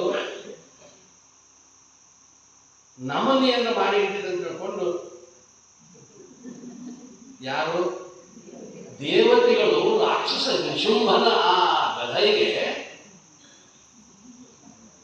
ನಮ್ಮ ಸದೇಕರು ಯಾಕಡೆ ಹೋಗು ನಮಸ್ಕಾರ ಮಾಡ್ತಾರಲ್ಲ, ಅಷ್ಟು ಭಯಭೀತರಾಗ್ತಾರೆ. ಅಂಥ ಆಯುಧ ಅಂತಕ್ಕಂಥದ್ದು ಅದು ಬಂದು ಕೆಳಗೆ ಬಿತ್ತು. ಇವನ ಹತ್ರ ಅಸ್ತ್ರವೂ ಇಲ್ಲ, ನಿರಾಯುಧನಾಗಿದ್ದ. ಅವಾಗ ಶುಂಭ ಮಾಡ್ತಾ ಇದ್ದಾನೆ ಯುದ್ಧವನ್ನು. ಇವನಿರಾಗಲಿ ಹಾಗೆ ಅಲ್ಲ. ಸಮೀಪ ಬಂದಾನ, ಸಮೀಪ ಬಂದು ಒಲಿಬೇಕಂತ, ದೇವಿಯನ್ನು ಒಲಿಬೇಕಂತ ತಿಳ್ಕೊಂಡು ತನ್ನ ಕಾಲಗಳನ್ನು ಎತ್ತಿದಾಗ ಸಮೀಪ ಇದ್ದ ಎರಡೂ ಕಾಲಗಳನ್ನು ತೊಡೆ ಸಮೀಪವಾಗಿ ತಳಿತ. ಅವ ಕಡೆ ಬಿದ್ದು ಎರಡು ಕಾಲಗಳು ಇಷ್ಟೇ ಓದತ್ತು. ನಾಯನ ಹಂಗೆ ಸರಳದಲ್ಲಿ ಬಿಡುದಿಲ್ಲ ಅಂತ ನುಗ್ಗಾಕ ಬರಕೈತಾನ. ಕಾಲಕ್ಕೆ ಏನಾಗ್ತದೆ, ಬಾಯಿ ಹಾಕಿದ್ದು ಹಿಂಗೆ ನುಗ್ಗಾಕ ಬರ್ತಾನ. ಯಾವಾಗ ನುಗ್ಗಾಕ ಬಂದ ಇಷ್ಟು ದಳ ಇದಷ್ಟ ಉಳಿದು ನಾಯಿದ್ದು ಸ್ಪೇರ್ ಪಾರ್ಟ್ ಎಲ್ಲ ಹೋಗಿತ್ತು. ಬಾಜು ಏನು ಸಿಕ್ತು ನೋಡ್ರಿ, ಇದನ್ನು ಹಾರಿಸಿದ್ರು. ಇಷ್ಟು ಹಾರಿಸಿದ ಕೂಡಲೇ ಅದು ಇಲ್ಲೇ ನಿಲ್ಲಿಲ್ಲ, ನೇರವಾಗಿ ಜನ ಹೋಗಿತ್ತಲ್ಲ ಆಗಲೇ ಅಲ್ಲಿ ಹೋಯ್ತು. ಇವರಂದರು ಆಗಲೇ ಗದಕ್ಕ ಇಷ್ಟು ನಾವು ಅಂಜೀವಿ, ಇದು ಬಾಯ ನಮ್ಮ ಅಂತಕ್ಕೆ ಬಂದ ತಂದ್ಮೇಲೆ ನಮ್ಮ ಮುಂಗ್ಲಾದ ಬಿಡುದಿಲ್ಲ, ತಿಳಿಬಾರ್ದ. ಇದರಲ್ಲಿ ಏನೂ ಇಲ್ಲ, ಗಾಂಧಿ ಇಲ್ಲ ಅಂತ ತಿಳಿಬೇಕಿಲ್ಲ. ಅವಾಗ ಶಿವನ ಹತ್ರ ಹೋಯ್ತು, ಯಪಾಶ್ ಬ್ರಹ್ಮನ ಹತ್ರ ನಾವು ನಿಮ್ಮ ವಿಷ್ಣುವಂತೆ ಹೋಗ್ತು. ನಾನು ಬಿಟ್ಟಿದ್ದೇನಪ್ಪ. ಎಲ್ಲರೂ ನಮಸ್ಕಾರ ಮಾಡಿಸ್ಕೊಂಡು ಕೊನೆಗೆ ಬಂದು ಮತ್ತೆ ಎಲ್ಲಿ ಬಿತ್ತು ಅಂತಂದ್ರೆ ದೇವಿಯ ಪಾದಕ್ಕೆ ಬಂದು ಬಿತ್ತು. ಇದನ್ನು ಹಂಗ ಬಿಡಬಾರ್ದು ಅಂತ ತಿಳ್ಕೊಂಡು ಅವಳೇನು ಮಾಡ್ತಾಳೆ ದೇವಿ ಅಂತಂದ್ರೆ, ಆ ಚೆಂಡನ್ನ ಆ ರುಂಡವನ್ನು ಹಿಡಿದುಕೊಂಡು 7 ತುಂಡು ಮಾಡಿ ಬರೀತಾಳೆ. ಸಪ್ತ ಮಾತೃಕೆಯಾಗಿ ತಲೆಗೆ 7 ತುಂಡಾಗಿ ಬಿಡ್ತಾಳೆ. ಅವಾಗ ಅದು ಮುಗಿದು, ಅದರಲ್ಲಿ ಏನು ಉಳಿಲಿಲ್ಲ ಅಂಶ ಅಂತಕ್ಕಂಥ. ಈ ರೀತಿಯಾಗಿ ನಿಶುಂಭ ಅಂತಕ್ಕಂಥವನು ಇವು ಎರಡು ಒಂದು ಕಡೆ, ಇದು ಒಂದು ಕಡೆ, ಇದು ಒಂದು ಕಡೆ, ಇದು ಒಂದೇ ಇಲ್ಲ, 7 ಭಾಗ ಇದೆ. ಇಷ್ಟೆಲ್ಲ ಆದ ನಂತರದಲ್ಲಿ ಶುಂಭ ನೋಡ್ತಾ ಇದ್ದ, ಆದರೂ ಬಿಟ್ಟಿಲ್ಲ ಅವನು. ಮುಂದೆ ನೋಡೋದು ಆಮೇಲೆ. ಈಗ ಈ 14ನೇ ಅಧ್ಯಾಯದ ಉದ್ದೇಶ ಅಂತಂದರೆ, ನಿಜವಾಗ ನಮ್ಮ ಚಿದಾನಂದ ಭಗವತರ ಉದ್ದೇಶ ಈ ಕಥೆಯನ್ನು ಹೇಳಲಿಕ್ಕೆ ಕಾರಣ ಅಂತಂದರೆ, ಈ ಜೀವನದಲ್ಲಿ ಇವನನ್ನು ಬಂಧಿಸಿತ್ತು ಯಾವುದು ಅಂತ ಕೇಳಿದ್ರೆ, ಮಮಕಾರದಿಂದ ಮಿಕ್ಕಿನ ಬಂಧ ಮುಂದೆ. ಮಮಕಾರ ಅಂದ್ರೆ ನನ್ನದು, ಈ ದೇಹ ಯಾರ್ದು ನನ್ನದು, ಈ ಪುಸ್ತಕ ಯಾರ್ದು ನನ್ನದು, ಫೋನ್ ಯಾರ್ದು ನನ್ನದು, ಚಸ್ಮಾ ಟೈಪ್ ಯಾರ್ದು ನನ್ನದು, ನಿಂದು ಯಾರ್ದು, ನಿಂದು ಅಂತ ಅನ್ನ ಕೈಯಲ್ಲ ನಾವು, ಇದೆಲ್ಲವೂ ನನ್ನದು. ಅದಕ್ಕೆ ಅವರು ಜ್ಞಾನಿಗಳು ಮಾತನ್ನು ಕೇಳ್ತಾರೆ, ಪ್ರಶ್ನೆಗಳು. ಶರೀರ ನಿನ್ನದ ಆಗಿತ್ತು ಅಂತಂದ್ರೆ, ಸಣ್ಣ ಹುಡುಗಿದ್ದಾಗ LKG ಪ್ರವೇಶ ಮಾಡಿದಾಗ ಎಷ್ಟಿತ್ತು ಅಷ್ಟೇ ಇರಬೇಕು. ನಿನ್ನ ಕೈಗಿತ್ತಲ್ಲ, ನಂದಂತಿಲ್ಲ, ಶರೀರ ನಂದು ಅಂತಂತ ಅದು ಹಾಗೆ ಬೆಳೀತಾ ದೊಡ್ಡ. ಯಾಕೆ ದೊಡ್ಡದಾಯ್ತು? ಯಾರನ್ನ ಕೇಳಿ ದೊಡ್ಡದಾಯ್ತು? ನಿನ್ನ ಪರ್ಮಿಷನ್ ತಗೊಂತ ಇಲ್ಲ, ದೊಡ್ಡ ಹೆಂಗ ನಿಸರ್ಗ ಪರಮಾತ್ಮನ ಅಂತಃಕರಣ ಹೆಂಗ ಬೆಳೆಸಿದ, ದೊಡ್ಡ ಬೆಳೆದ. ಮದುವೆ ಮಾಡ್ಕೊಂಡ, ಮಕ್ಕಳ ಎಲ್ಲ 40-50ಕ್ಕೆ ನೆರೆ ಕೆನ್ನೆಗೆ, ತೆರೆಗಲ್ಲಗೆ, ಸಣ್ಣಗೆ ಮೊಣಕಾಲು ಸಹ ಶುರುವಾದು. ಈಗಲ್ಲ, ಈಗ ಚಲೋ ಆಗ್ಯಾವ ನಿಮ್ಮ. ಹಂಗೆ 50-60 ಆದ ಕೂಡಲೇ ಸ್ವಲ್ಪ ಮೊಣಕಾಲು ಸಹ ಶುರುವಾದು. ಡಾಕ್ಟರ್ ಸಾಹೇಬರು ಹೇಳಿದರು, ಇವು ಮೊಣಕಾಲೆಲ್ಲ ಮಂಡೆ ಸೌದಾವು, ಇದು ಆಪ್ರೇಷನ್ ಮಾಡ್ಬೇಕಂತ ತಿಳ್ಕೊಂಡು ಅವ್ರಿಗೆ ಹೇಳಿದರು. ಅದಕ್ಕೊಂದು 3-4 ಲಕ್ಷ ರೂಪಾಯಿ. ಮತ್ತು ಅದಕ್ಕೆಲ್ಲ ಒಂದಿಂದ ಶರೀರ ಹಿಂಗೆ ಮಾಡ್ಕೊಂಡು ನಮ್ಮದೇ ಇತ್ತು. ಯಾಕೆ ಹೌದು? ಅದು ನಿಸರ್ಗ, ಪ್ರಕೃತಿಯ ಅದೊಂದು ವಿಶಿಷ್ಟವಾಗಿರ್ತಕ್ಕಂಥ ಶಕ್ತಿ ಅಂತಕ್ಕಂಥದ್ದು ಸವಕಳಿ ಹಾಕೋಂತ ಹೌದು. ಡಾಕ್ಟ್ರ್ ಹೇಳಿದರು, ಬಡಿಗೆ ಒಂದು ಸ್ಟಿಕ್ ಹಿಡ್ಕೊಂಡು ಇವ್ರು ತಿರುಗಾಡಬೇಕು. ನೆರೆ ಕೆನ್ನೆಗೆ, ತೆರೆಗಲ್ಲಗೆ, ಶರೀರ ಗೂಡು ಹೋಗದ ಮುನ್ನ, ಕಾಲ ಮೇಲೆ ಕೈಯ ನೋಡಿ ಕೋಲ ಹಿಡಿಯದ ಮುನ್ನ, ಮುಪ್ಪಿಂದು ಅಪ್ಪ ಹೊಡೆಯದ ಮುನ್ನ, ಮೃತ್ಯು ಮುಟ್ಟದ ಮುನ್ನ ಪೂಜಿಸೋ ನಮ್ಮ ಕೂಡದ ಸಂಗ. ಹಿಂಗ ಕೋಂತ ಬಂತು. ನಂದ ಶರೀರ ನಂದು, ಭೂಮಿ ನಂದು, ಹೊಲ ನಂದು, ಇದೆಲ್ಲ ಇದು ಜಗತ್ತೆಲ್ಲ ನಂದು ನಂದು ಬಂದು ನಿಂದ ನನ್ನ ಕಡೆಗಿಲ್ಲ, ನೀ ಹೊಂಟಿ ಬೇರೆ ಕಡೆ. ನಮ್ದು ಯಾವುದು? ಅದಕ್ಕೆ ಅವ್ರದಲ್ಲ, ಮಮಕಾರದಿಂದ ಮಿಕ್ಕಿನ ಬಂಧ ಉಂಟೆ, ನನ್ನದು. ಉಳಿದ್ರೆಲ್ಲ ಬೆಳಗಾಕತ್ತದ ನಂಗನ್ವಲ್ಲ ಬೆಳಗಾಕದು ಹೇ ಕೂದಲೇ ಹಾಗೆ ಇರು ಸಾಧ್ಯನಾ? ಪ್ರಕೃತಿ ತನ್ನ ಕೆಲಸವನ್ನು ತಾನು ಮಾಡ್ತದೆ. ಆದ್ದರಿಂದ ಈ ಪ್ರಕೃತಿ ನನ್ನ ಕೈಯಲ್ಲಿ ಇಲ್ಲ, ಶರೀರವೂ ನನ್ನ ಕೈಯಲ್ಲಿ ಇಲ್ಲ, ಯಾವುದೂ ನನ್ನ ಕೈಯಲ್ಲಿ ಯಾವುದೂ ಇಲ್ಲ. ತೇನಃ ಪ್ರಣವಪಿ ನ ಚಲತಿ, ಅವನ ಶಕ್ತಿ ಇಲ್ಲ ಆದರೆ, ಅವನ ಪ್ರೇರಣೆ ಇಲ್ಲ ಆದರೆ ಯಾವುದು ಕೂಡ ಮುಂದೆ ಹೋಗಲಿಕ್ಕೆ ಸಾಧ್ಯವಿಲ್ಲ. ಅದಕ್ಕಾಗಿ ನನ್ನದು ಅನ್ನುವಂಥದ್ದೇನದಲ್ಲ, ಇದು ನಿನ್ನನ್ನು ಬಂಧಿಸಲಿಕ್ಕೆ ಕಾರಣೀಭೂತವಾಗಿದೆ. ಶರೀರ ನನ್ನಲ್ಲ, ಇಂದ್ರಿಯಗಳು ನನ್ನವಲ್ಲ, ಮನಬುದ್ಧಿ ಚಿತ್ತು ಅಹಂಕಾರಗಳು ನನ್ನ ಅಲ್ಲ. ಇವೆಲ್ಲವೂ ಎಲ್ಲಿಂದೋ ಬಂದಿರತಕ್ಕ ಬಳವಳಿಯನ್ನು ಪಡೆದುಕೊಂಡು ಬಂದಿರತಕ್ಕಂಥ ಶರೀರ ಇದು. ಅದಕ್ಕಾಗಿ ನನ್ನದು ನನ್ನದು ನನ್ನದು ಅಂತ ಅಂತೀಯಲ್ಲವ, ಈ ನನ್ನದು ನನ್ನ ಅನ್ನುವಂಥ ಶಬ್ದ ನಿನ್ನನ್ನು ಬಂಧಿಸಿರ್ತಕ್ಕಂಥದ್ದು. ಅದಕ್ಕಾಗಿ ಇಲ್ಲಿ ಇಬ್ಬರು ರಾಕ್ಷಸರು, ನನ್ನ ಅನ್ನುವಂಥದ್ದು ಬಂಧನಕ್ಕೆ ಒಳಗಾಗಿದೆಯಲ್ಲ, ಇದರಷ್ಟು ದೊಡ್ಡ ರಾಕ್ಷಸ ಯಾವುದೂ ಇಲ್ಲ. ಇವರ ಅಣ್ಣ ಯಾರು? ಇವರ ಅಣ್ಣ ನಿಶುಂಭನ ಅಣ್ಣ ಶುಂಭ. ಈಗ ಇಲ್ಲಿ ತಾತ್ವಿಕವಾಗಿ ನಿಶುಂಭ ನನ್ನ ನನ್ನ ಅನ್ನುವಂಥದ್ದು ಒಂದು ಅಟ್ಯಾಚ್ಮೆಂಟ್ ಐತಲ್ಲ, ಇದನ್ನೇ ಕಳೆದು ನಿಂದ ಅಲ್ಲ. ಅವರ ಅಣ್ಣ ಶುಂಭ, ಅವನ ಆಯ್ತು ನಾ. ಅದರಿಂದ ಇವತ್ತಿಗೆ ಈ ಮಮಕಾರದಿಂದ ಮಿಕ್ಕಿನ ಬಂಧ ಮುಂಟೆ ಅಂತಕ್ಕಂಥ ವಿಷಯವನ್ನು ಇಟ್ಕೊಂಡು ಚಿದಾನಂದ ಭೂತರು 14ನೇ ಅಧ್ಯಾಯದಲ್ಲಿ ನಿಶುಂಭ ಅಂತಕ್ಕಂಥ ಬಹಳ ಬಲಿಷ್ಠವಾಗಿರ್ತಕ್ಕಂಥವನು ಇವನು. ಇಂಥ ರಾಕ್ಷಸನ್ನ, ಇಂಥ ಅಜ್ಞಾನವನ್ನು ನಾವು ಕಳೆದುಕೊಳ್ಬೇಕಾಗಿತ್ತು ಅಂತಂದ್ರೆ ಜ್ಞಾನ ಅನ್ನುವಂಥದ್ದು ಆಗಬೇಕು. ಅಖಂಡ ಜ್ಞಾನ ಇದು, ಖಂಡಿತ ಜ್ಞಾನ ಅಲ್ಲ. ಖಂಡಿತ ಜ್ಞಾನ ಅಂದ್ರೆ ನಾವೇನೇ ಲೌಕಿಕವಾಗಿರ್ತಕ್ಕಂಥ ಜ್ಞಾನವನ್ನು ಸಂಗ್ರಹ ಮಾಡಿಕೊಂಡ್ರು ಕೂಡ ಅವೆಲ್ಲ ಖಂಡಿತ ಜ್ಞಾನಗಳು.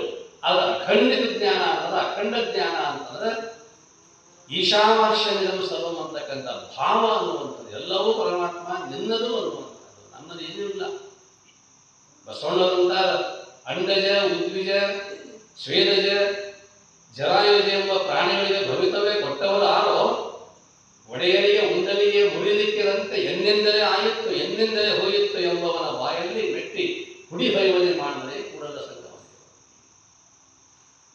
ಯಾರಿಲ್ಲ ಆ 4 ರೀತಿಯಾಗಿರ್ತಕ್ಕಂಥ 84 ಲಕ್ಷ ಜೀವರಾಶಿಗಳಿಗೆ ಜೀವನವನ್ನ, ಜೀವಿತದ ಅವಧಿಯನ್ನು ಕೊಟ್ಟಿರ್ತಕ್ಕಂಥವ್ರು ಯಾರು? ಒಡೆಯರಿಗೆ ಉಂಡಲಿಗೆ ಮುರಿಲಿಕ್ಕಿರಂತೆ ಒಬ್ಬ ಮನುಷ್ಯ ಪ್ರಧಾನಮಂತ್ರಿಗಳಿಗೆ ಆಮಂತ್ರಣ ಕೊಟ್ಟ. ಇವ್ರು ಗುಡಿಸಲ, ಇವಂದೇ ದೊಡ್ಡ ಅಲ್ಮನೆ ಇಲ್ಲ, ರೋಡ್ ಇಲ್ಲ ಬರಾಕ ಗುಡಿಸಲಕ್ಕೆ. ಅಂಥದ್ದು ಬಡವ ಮನುಷ್ಯ ಒಂದು ಗುಡಿಸಲ ಹಾಕೊಂಡದಾನ. ಪ್ರಧಾನಮಂತ್ರಿ ಆ ರಾಜನಿಗೆ ಆಮಂತ್ರಣ ಕೊಟ್ಟ. ಮಹಾರಾಜ ನಮ್ಮ ಮನೆಗೆ ಬಂದು ತಾವು ಪ್ರಸಾರ ಮಾಡಬೇಕಾಗ್ತದೆ. ಆಯ್ತು, ಸೇವಕರನ್ನು ಕರೆಸಿದ್ರು, ಎಲ್ಲ ಬಂದರು, ನೋಡ್ಕೊಂಬರ್ರಿ ಅವ್ನ ಮನೆ ಹೇಗೆ ನೋಡ್ಕೊಂಬರ್ರಿ. ಹೋಗಿ ಹೇಳಿದ್ರು, ಗುಡಿಸಲೈತಿ ಮಹಾರಾಜ್, ಮನೆ ಕಟ್ಟಿಸ್, ರೋಡ್ ಮಾಡಿ, ಎಲ್ಲ ತಯಾರು ಮಾಡಿ, ಅರಮನೆಯಿಂದ ಎಲ್ಲ ದವಸ ಧಾನ್ಯಗಳನ್ನು ಒಯ್ಯಿರಿ. ರಾಜ ಹೇಳ್ತಾನೆ, ರಾಜಾಜ್ಞೆ ಅಂತ ಎಲ್ಲವೂ ಬಹಳ ಸುಸಜ್ಜಿತವಾಗಿ ಅರಮನೆ ತಯಾರಾಯಿತು. ಗುಡಿಸ್ಲೋಯ್ತು, ಅರಮನೆ ತಯಾರ. ಯಾಕೆ ಯಾರು ಬರೋದಲ್ಲ, ರಾಜ ಬರೋದು. ರಾಜ ಬಂದು ಕೂತಾನೆ. ಬಾಣಸಿಗರು ಯಾರು? ಬಾಣಸಿಗರು ಅಡಿಗೆ ಮಾಡೋರು. ಇವನು ಮಂದೆಲ್ಲ ನೀವೊಬ್ಬ ತಂದೆ ಇಲ್ಲ. ರಾಜನಿಗೆ ಆಮಂತ್ರಣ ಕೊಟ್ಟ. ರಾಜ ಬಂದ ಊಟಕ್ಕೆ, ತಂದೆ ಎಲ್ಲ ಪರಿವಾರ ತಗೊಂಡ್ಬಂದಾನ, ಎಲ್ಲ ಅಡಿಗೆ ಮಾಡಿಸಿದ್ರು, ಊಟ ನಡೆದಿತ್ತು. ಇವ ಬಂದು ಕೇಳ್ತಾನೆ, ಮಹಾರಾಜ್ ಸಾವಕಾಶ ತಗೊಂಡು ಹೆಂಗಾಗೈತೆ ಅಡಿಗೆ? ಹೆಂಗೆ ಅನಿಸ್ತೀರಿ ನಿಮ್ಗೆ ಇದು? ಇದು ಹೆಂಗಾಗೈತಿ? ರುಚಿಯಾಗಿದ್ರೆ ತಾ ಮಾಡ್ಯಾನೋ ತಂದಾನೋ ನೋಡಿ, ಹಾಗೆ ನೋಡಿ ನಮ್ಮ ಮನೆ ಕಟ್ಟಿಸ್ತಾವೆ ಹಾಡು. ನನ್ನ ನನ್ನ ಸುಮ್ಮನೆ ನಿರೀಕ್ಷಕವಾಗಿ ಸುಮ್ಮನೆ ಆಮಂತ್ರಣ ಕೊಟ್ಟಿದೆ ಅವನಿಗೆ, ರಾಜನಿಗೆ ಮಾಡಿಕೊಂಡೇ ಎಲ್ಲ ಅವನಿಗೆಲ್ಲ ಮಾಡಿದ್ದು, ದಾರಿ ಮಾಡಿದ್ದು, ಅರಮನೆ ಕಟ್ಟಿದ್ದು, ಎಲ್ಲ ಅಡಿಗೆಗಳನ್ನು ಮಾಡಿಸಿದ್ದು, ಊಟ ಮಾಡೋ. ನೀ ಅಷ್ಟ ಏನು ಕೇಳ್ತೀನಿ ನಾನು ಮೊದಲು ಏನು ಹೇಳಿ ಬಂದಿ? ಮಹಾರಾಜ ಮನೆಗೆ ಊಟಕ್ಕೆ ಬರ್ಬೇಕು ಬಂದ ಒಂದ ಮಾತು, ಈ ಮತ್ತೊಂದು ಮಾತು ಹಾಗಾಗಿದೆ, ಏನು ತನ್ನವಲ್ಲ ಬಿಟ್ಟವಲ್ಲ, ಹೆಂಗ ಕೇಳ್ತಾವಲ್ಲ ಹಂಗ ಈ ಜಗತ್ತಿಗೆ ಬಂದಿರತಕ್ಕಂಥ ನಾನು ಇದೆಲ್ಲವೂ ನನ್ನದು ನನ್ನದು ನನ್ನದು ಅನ್ನುವಂಥ ಅಜ್ಞಾನ ಇದೆಲ್ಲ, ಇದು ಬಿಡೋ. ನಿನ್ನದೇನೂ ಇಲ್ಲ. ರಾಜ ಅರಮನೆ ಕಟ್ಟಿಸಿದ ಹಾಗೆ, ರಾಜ ಮನೆಯನ್ನು ಮಾಡಿದ ಹಾಗೆ, ರಾಜ ಈ ಮಹಾ ರಸ್ತೆಯನ್ನು ಮಾಡಿದ ಹಾಗೆ, ಅವನೇ ಬಾಣಿಸಿದ ತಂದು ಅಡಿಗೆ ಮಾಡಿಸಿದ ಹಾಗೆ ಇರ್ತಕ್ಕಂಥದ್ದು ನಿನ್ನದು. ಎಲ್ಲವೂ ಕೂಡ ಅವನದೇ ಅದ. ಏನು ಪಂಚಮಹಾಭೂತಗಳು ಅವನು, ಪಂಚಕರ್ಮೇಂದ್ರಿಯಗಳು ಅವನು, ಪಂಚ ಜ್ಞಾನೇಂದ್ರಿಯಗಳಿಗೆ ಶಕ್ತಿ ಇರ್ತಕ್ಕಂಥದ್ದು ಅವನದು. ಹೃದಯ ಅಂತಕ್ಕಂಥದ್ದು ಕೆಲಸವನ್ನು ಮಾಡ್ತದೆ, ಯಾರಿಗೂ ಅರಿವಂತಕ್ಕಂಥದ್ದಿಲ್ಲ. ತಲೆಯ ವಿಷಯ ನೋಡ್ಕೊಳ್ಬಹುದು, ಸ್ವಲ್ಪ ವಿಶ್ರಾಂತಿ ಮಾಡಬಹುದು, ಕೈಕಾಲ ವಿಷಯದ ವಿಶ್ರಾಂತಿ ಮಾಡಬಹುದು, ಅವು ವಿಶ್ರಾಂತಿ ಪಡ್ಕೊಳ್ಬಹುದು. ಎಲ್ಲವೂ ವಿಶ್ರಾಂತಿ ಪಡಿತಾವ. ಎಲ್ಲ ನೋಡ್ಕೊಂಡು ಇವೆಲ್ಲ ವಿಶ್ರಾಂತಿ ಮಾಡಿದ್ದು ನಾನ್ಯಾಕೆ ವಿಶ್ರಾಂತಿ ಮಾಡಬಾರ್ದು ಅಂತ ತಿಳ್ಕೊಂಡು ಹಾರಿಟ್ಟು ಒಂದು 5 ನಿಮಿಷ ವಿಶ್ರಾಂತಿ ಮಾಡ್ತೀನಿ ಅಂತ. ಇದಕ್ಕೆ ಒಪ್ಪಿಗೆ ಐತಂತ ಒಪ್ಪಿಗೆ ಐತೆ ಹೇಳಿ ಕೇಳೋ ಇಲ್ಲ. ಮತ್ತು ಒಪ್ಪಿಗೆ ಕೊಟ್ಟರೆ ಹೋಗ್ಬೇಕು ಏನು? ಹೃದಯ ಅನ್ನುವಂಥದ್ದು ಎಲ್ಲ ಅವಯವಗಳು ಎಲ್ಲವೂ ಕೂಡ ವಿಶ್ರಾಂತಿ ಪಡಿತಾವ. ಒಂದು ಸ್ವಲ್ಪ ನೋಡ್ತದು, ಇಷ್ಟೆಲ್ಲ ಮಂದಿ ವಿಶ್ರಾಂತಿ ಪಡಿತಾರ, ನಾನು ಯಾಕೆ ವಿಶ್ರಾಂತಿ ತಗೋಬಾರದು ಅಂತ ತಿಳ್ಕೊಂಡು ವಿಚಾರ ಮಾಡಿ ಈ ಹೃದಯ ಬಂದಾಗಿತ್ತು ವಿಶ್ರಾಂತಿ ಮಾಡ್ತಂತಂದ್ರೆ ನಮ್ದು ಕೆಲಸ ಇದೆಲ್ಲರಲ್ಲಿ ಕೆಲಸ ಮಾಡ್ತಕ್ಕಂಥ ಯಾರು? ಇದೆಲ್ಲ ಯಾರು? ಭಗವಂತ. ಅದರಿಂದ ನನ್ನದಂತಕ್ಕಂಥದ್ದಿಲ್ಲ, ಎಲ್ಲವೂ ನಿನ್ನದು ಅನ್ನುವಂಥ ಭಾವ ಯಾವಾಗ ಬರ್ತದೆ ಅವಾಗ ನಮಗೆ ಯಥಾರ್ಥ ಜ್ಞಾನ ಅಂತಕ್ಕಂಥದ್ದು ಆಗಲಿಕ್ಕೆ ಸಾಧ್ಯ. ಅವಾಗ ನನ್ನದು ಅನ್ನುವಂಥದ್ದು ನಿಜವಾಗಿರ್ತಕ್ಕಂಥದ್ದು ಯಾವುದು? ನಿನ್ನ ಒಡವೆ ಎನ್ನುವುದು ಜ್ಞಾನರತ್ನ. ಪ್ರಭುದೇವರು ಹೇಳ್ತಾರೆ, ನಿನ್ನ ಏನೂ ಅಲ್ಲ, ಯಾವುದು ಹಣ್ಣು ನಿನ್ನಲ್ಲ, ಹಣ್ಣು ನಿನ್ನದಲ್ಲ, ಮಣ್ಣು ನಿನ್ನದಲ್ಲ, ಹೆಣ್ಣು ನಿನ್ನದಲ್ಲ, ನಿನ್ನ ಒಡವೆ ಎಂಬುದು ಜ್ಞಾನರತ್ನ. ಅಂತಪ್ಪ ಜ್ಞಾನರತ್ನವು ನೀನು ಅಲಂಕರಿಸಿದ ಯಾರೊಡೆ, ನಿನ್ನಂಥ ಶ್ರೀಮಂತರು ನಮ್ಮ ಗುಹೇಶ್ವರ ಲಿಂಗದಲ್ಲಿ ಯಾರೂ ಇಲ್ಲ. ಅಂಥ ಶ್ರೀಮಂತಿಕೆ ನಿಂದ ಐತಿ, ಅದನ್ನು ಬಿಟ್ಕೊಟ್ಟು ಇದೆಲ್ಲ ನಂದು ನಂದು ನಂದಂತೆಲ್ಲ ಯಾವುದು ನಿನ್ನ ಅಲ್ಲ, ನಿನ್ನನ್ನು ಒಂದು ದಿವಸದ ಕೈ ಬಿಟ್ಟು ಹೋಗ್ತಕ್ಕಂಥದ್ದು. ಇಷ್ಟು ವಿಷಯಗಳನ್ನ ಇಲ್ಲಿ ಬಹಳ ಭಯಾನಕವಾಗಿರ್ತಕ್ಕಂಥ ರಾಕ್ಷಸ ಇದೆ. ಇದು ಏನು ಹುಟ್ಟೈತಿ ಎಂದ ಭೂಮಿಗೆ ಬಂದ ನಂತರದಲ್ಲಿ ಮಗುವಿಗೆ ಎಂದು ನನಗೆ ಯಾವಾಗ ತಿಳುವಳಿಕೆ ಬೇಕಲ್ಲ, ಹುಟ್ಟಿದ ನಂತರ 1 ವರ್ಷಕ್ಕೆ ಹೆಚ್ಚು ಕಡಿಮೆ 6 ತಿಂಗಳಿಗೆ ಬರಬಹುದು. ಏನು ತಿಳುವಳಿಕೆಯನ್ನು ಹಸಿವಾಗ್ತದೆ, ಅಳುತ್ತದೆ, ಬೇಕಂತ ಅನಿಸ್ತದೆ. ಸ್ವಲ್ಪ ದೊಡ್ಡದಾಕೊಂತ ಕೈಯಾಗ ಒಂದು ಸಾಮಾನು ಕೊಡ್ತದೆ, ಅದನ್ನು ನೀವು ಕಸ್ಕೊಂಡ್ರೆ ಅಳಾಸ್ಕೊಂಡು ಜ್ಞಾನ ಪ್ರಾರಂಭ ಆಯಿತು. ನನ್ನ ಹತ್ರ ಇರ್ತಕ್ಕಂಥ ವಸ್ತುಗಳು ಕಸ್ಕೊಳ್ತಾರಂತಂದ ಮೇಲೆ ಇದು ನನಗೆ ಬೇಕು ಅಂತ ತಿಳ್ಕೊಂಡು ಬಂಧನ ಪ್ರಾರಂಭ ಆಯಿತು. ಇಲ್ಲಿಂದ ಏನು ಪ್ರಾರಂಭ ಹಾಕೋದಲ್ಲ, ಕೊನೆಗೆ 99 ವಯಸ್ಸು ಆದ ನಂತರದಲ್ಲೂ ಕೂಡ ಇನ್ನೂ ಒಂದಿಷ್ಟು ಇರಬೇಕಾಗಿತ್ತು. ನಾನು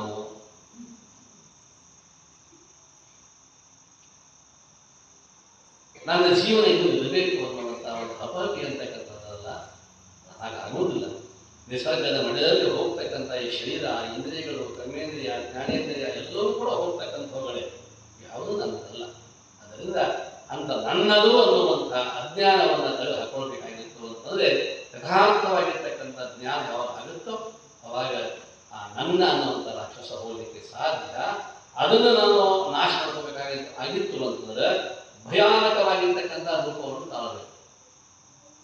ಭಯಾನಕ ರೂಪ ಅಂತ ನಾವೇನು ದೇವಿ ಅಂತಕ್ಕಂಥವಳು ಯಾವ್ಯಾವ ರಾಕ್ಷಸ ಹೆಂಗೆ ಬಂದಂಗೆ ತಮ್ಮ ತಯಾರಿ ಮಾಡ್ಕೊಳ್ತಿದ್ದಲ್ಲ, ಹಂಗೆ ಸಾಧಕನಾಗಿರ್ತಕ್ಕಂಥವ್ರು ಅಧ್ಯಾತ್ಮ ಕ್ಷೇತ್ರಗಳು ಆ ರೀತಿಯಾಗಿರ್ತಕ್ಕಂಥ ಹರುವಿಕೆ ಅಂತಕ್ಕಂಥದ್ದು, ಅವನ ಹೃದಯ ಅಂತಕ್ಕಂಥದ್ದು, ಮನಸ್ಸು ಅನ್ನುವಂಥದ್ದು ಅಷ್ಟು ವಿಶಾಲಕೋಂತ ಹೋದಾಗ ಮಾತ್ರ ಭಯಾನಕವಾಗಿರ್ತಕ್ಕಂತಹ ನನ್ನದು ಅನ್ನುವಂಥ ಅಜ್ಞಾನವನ್ನು ತೆಗೆದುಕೊಳ್ಳಿಕ್ಕೆ ಸಾಧ್ಯ ಇದೆ ಅಂತಕ್ಕಂಥದ್ದನ್ನು ಈ ಅಧ್ಯಾಯದಲ್ಲಿ ಇಷ್ಟು ತಾತ್ಪರ್ಯ, ಈ ಅಧ್ಯಾಯದ ತಾತ್ಪರ್ಯ.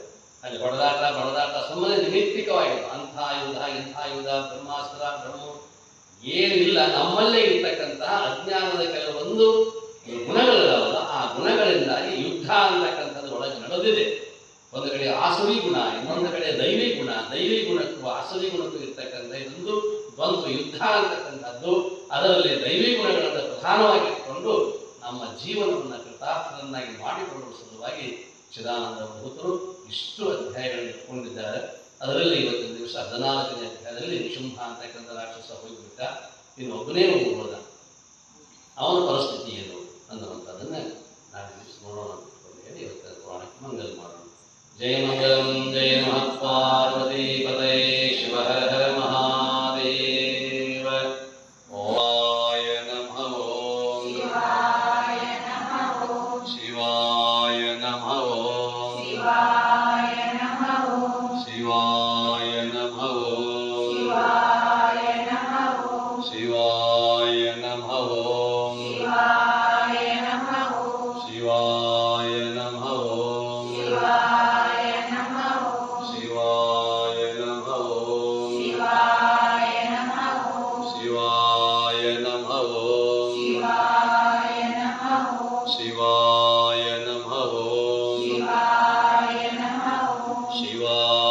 ನಮಃ ಓಂ ಶಿವಾಯ ನಮಃ ಓಂ ಶಿವಾಯ ನಮಃ ಓಂ ಶಿವಾಯ ನಮಃ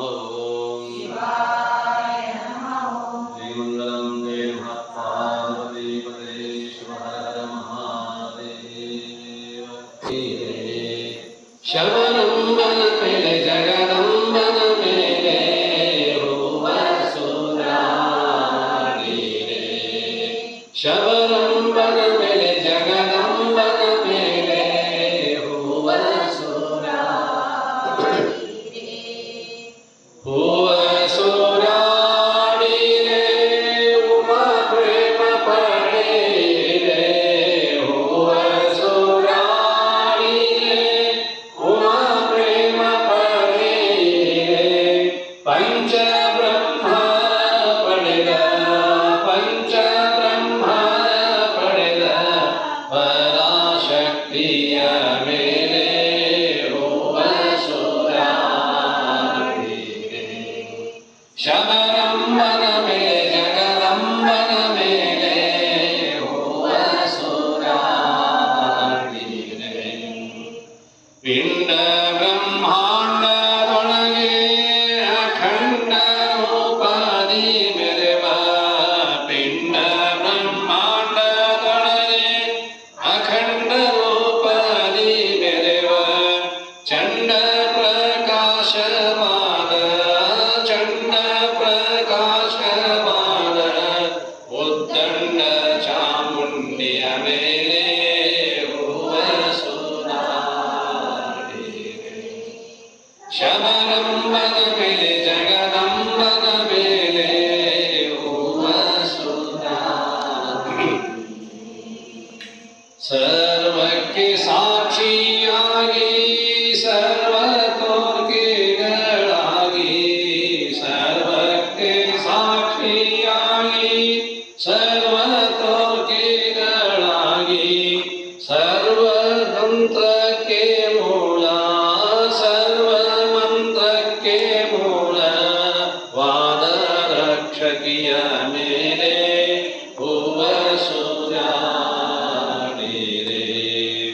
ಶಬರಂಬನ ಮೇಲೆ ಜಗದಂಬನ ಮೇಲೆ ಹೂವ ಸುರಾಡಿರೆ.